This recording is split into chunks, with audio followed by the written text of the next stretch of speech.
नमस्कार, welcome to my channel. मैं हूं मनीषा। आज हम आपको कलश स्थापना की विधि बताएंगे और कलश स्थापना के लिए हमें किन चीजों की आवश्यकता होगी वो सारी सामग्री हम आपके साथ शेयर करेंगे। दोस्तों, ये सारी चीजें आप एक दिन पहले ही करके रख लेंगे, जिससे कि आप कलश स्थापना के समय आपको मुहूर्त के लिए विलंब ना हो और समय से आपकी सारी सामग्री एकत्रित हो जाए और आपको पूजा में कोई विघ्न बाधा ना हो। तो इसलिए ये सारी चीजें आप एक दिन पहले से ही एकत्रित करें। दोस्तों, जिस स्थान पे आपको पूजन करना है वहां की साफ सफाई एक दिन पहले ही कर लें और माता के पूजन में कलश स्थापना में किन चीजों की आवश्यकता है वो सारी सामग्री आप एक साथ रख लें। तो चलिए हम देखते हैं कि किन चीजों की आवश्यकता होगी। तो सबसे पहले तो आपको एक चौकी लेनी है, जैसे कि हमने यहाँ पे ली है। ये नीचे चौकी है, उसके ऊपर हमने एक कपड़ा बिछाया हुआ है, नारंगी रंग का है मेरा, आप लाल रंग का भी ले सकते हैं और पीले कलर का भी कपड़ा ले सकते हैं। और एक माता की मूर्ति चाहिए। यदि आपके पास प्रतिमा हो तो ठीक है, आपके पूजा मंदिर वाली, नहीं तो एक आप मार्केट से ला सकते हैं। और जिसमें 9 दुर्गा के 9 अलग अलग स्वरूपों की प्रतिमा बनी होनी चाहिए, जिसमें माता शैलपुत्री, ब्रह्मचारिणी, चंद्रघंटा, कुष्ठमंडा, अष्टकंद माता, कात्यायनी माता और कालरात्रि माता, महागौरी माता और नौवीं माता है सिद्धिदात्री माता। इस तरीके से अलग अलग प्रतिमा से आपको आसानी होगी उनके दर्शन में, उनके पूजन में। तो आप एक माता दुर्गा की प्रतिमा लाएं।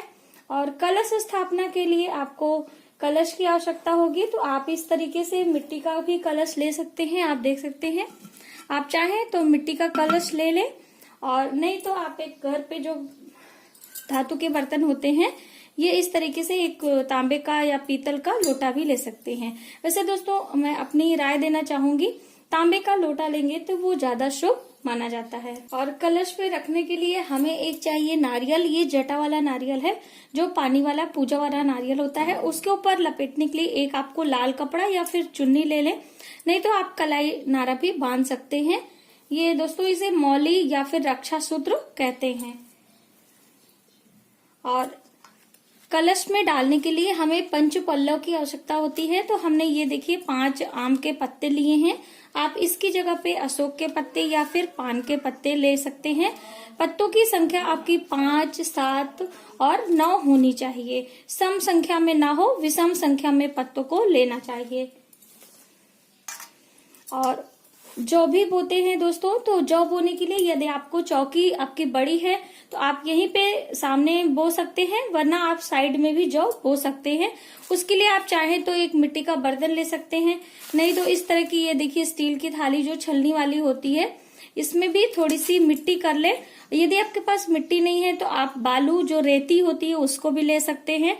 और वो रेती भी नहीं है तो दोस्तों, जो नारियल का जटा होता है, ये जटे से पाउडर निकलता है जिसे कोकोपीट बोला जाता है, तो आप उसका भी यहाँ पे उसको बिछा के और उसमें ये आप जौ लगा सकते हैं। तो कोई लोग जौ बोते हैं, कोई जौ और गेहूं एक साथ बोते हैं। तो आपके घर में जो परंपरा हो वो भी बो सकते हैं।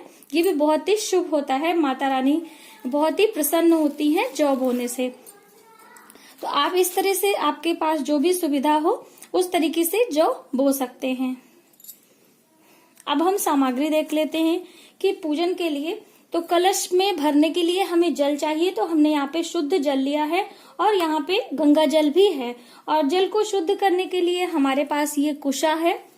यदि आपके पास गंगा जल नहीं है तो आप इसी शुद्ध जल को कुश द्वारा आप शुद्ध कर सकते हैं। दोस्तों, पूजन सामग्री के लिए सर्वप्रथम हम माता के लिए जो पूजन करेंगे, एक शुद्ध पात्र होना चाहिए जिसमें हम जल रखेंगे, जिससे माँ को स्नान कराएंगे और आचमन कराएंगे। ये सारी विधियां इससे होंगी। और दीपक प्रज्वलित करने के लिए एक आपको दीपक चाहिए। इस तरीके से आप किसी भी धातु का दीपक ले सकते हैं या मिट्टी के जो दिए होते हैं छोटे वाले, उसमें भी जला सकते हैं। लेकिन दोस्तों, ध्यान रखें कि यदि आप अखंड दीप जला रहे हैं तो थोड़ा सा बड़ा पात्र लेना चाहिए, जिससे बराबर पर्याप्त मात्रा में घी उसमें रहे, आपको बहुत ज्यादा ध्यान देने की आवश्यकता ना हो। तो ये दीपक है जलाने के लिए जो हम प्रज्वलित करेंगे। और एक अलग से बर्तन चाहिए आपको आरती के लिए, दीपक लगाने के लिए। ये यहाँ पे परमानेंट जलता रहेगा जब तक आप पूजा करेंगे। अब हम जानेंगे कि और हमें क्या चाहिए। तो ये हमने यहाँ पे चावल लिया है, जिससे कि हमने अष्टदल कमल बनाना है। कलश के नीचे कलश को आसन देना है। तो अष्टदल कमल के लिए आप चावल भी ले सकते हैं, या फिर आप हल्दी और कुमकुम से भी अष्टदल कमल बना सकते हैं।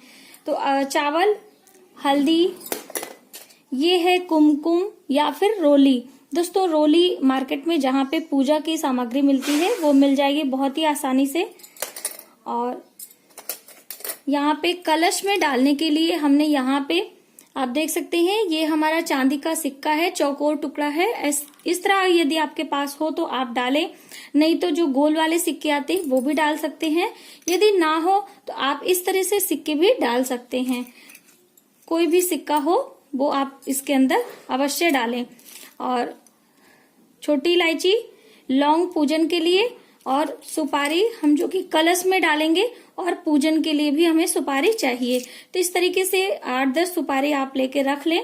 और लौंग जो लेना है उसे फूल वाला लौंग आपको लेना चाहिए। ये फूल इस तरह माँ को अति प्रिय होता है, और पूजा में हमेशा फूल वाले लौंग का इस्तेमाल ही करना चाहिए।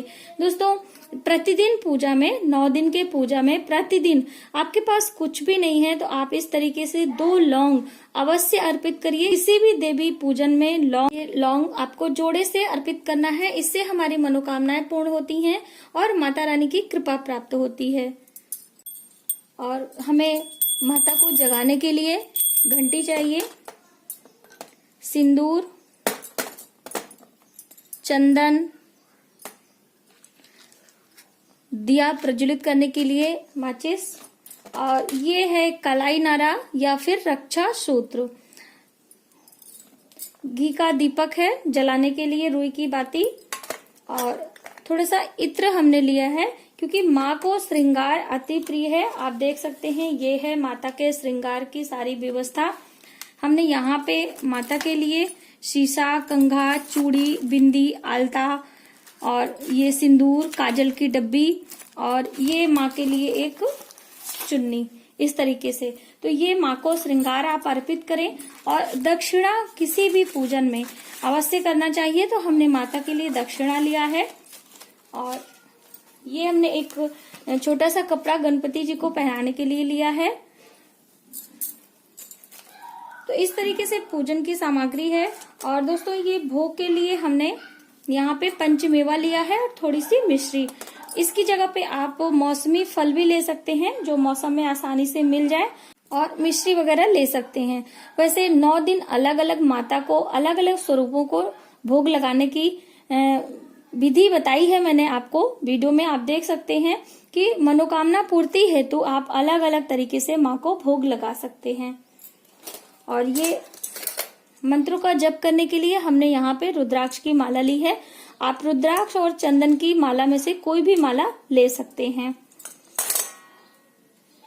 और हमें क्या क्या यहाँ पे पढ़ना चाहिए, तो आप हो सके यदि आपके पास समय है तो आप दुर्गा सप्तशती की पाठ कर सकते हैं। आपके पास इतना समय नहीं है तो आप इसमें से जैसे कि सिद्ध कुंजिका स्तोत्र का पाठ कर सकते हैं, ये है अर्गला स्तोत्र का पाठ कर सकते हैं, माता के 32 नामों को ले सकते हैं, या फिर माँ के 21 नाम जो होते हैं वो 108 नाम, यानी माता की आराधना आप अपनी श्रद्धा बस कर सकते हैं जितनी आपके पास श्रद्धा है, समय है। और माँ के मंत्रों का भी जप कर सकते हैं जिसमें कि बहुत ही सूक्ष्म और सरल मंत्र है, ओम दुम दुर्गाय नमः। दोस्तों इसके पहले मैंने नवरात्रि पूजा से संबंधित बहुत सारी वीडियोस आपको दी हैं जिसे आप देख सकते हैं। उसमें सारी जानकारी अलग अलग तरीके से विस्तार पूर्वक है कि हम दीपक कैसे जलाएं, भोग कैसे लें, माँ के पूजन में हमें सावधानियां क्या रखनी है, और दोस्तों फलाहार में भी हम क्या खाएं, इसकी तैयारी हमें पहले से क्या करनी है, वो सारी वीडियोस है। आप डिस्क्रिप्शन अवश्य चेक किया करिए, उससे आपको जानकारी मिल जाएगी। तो चलिए अब हम पूजन शुरू करते हैं। ये एक हमने यहाँ पे कपड़ा लिया है जिसमें हम आप हाथ पोंछेंगे। जैसे कुछ भी हाथ में लग जाता है तो आप बार बार हाथ नहीं धो सकते, तो हाथ पोंछ सकते हैं। दोस्तों एक बहुत ही आवश्यक सूचना, कि जैसे आपके पास इतना समय नहीं है कि आप इतने पाठ करें, ऑफिस जा रहे हैं, कहीं बाहर आप जॉब है, बहुत जल्दी आपको जाना होता है, तो सुबह आप माँ के दर्शन कर लीजिए। उन्हें चंदन अर्पित करने के बाद, उनको धूप दीप दिखाने के बाद संध्या के समय आप पूजन कर सकते हैं।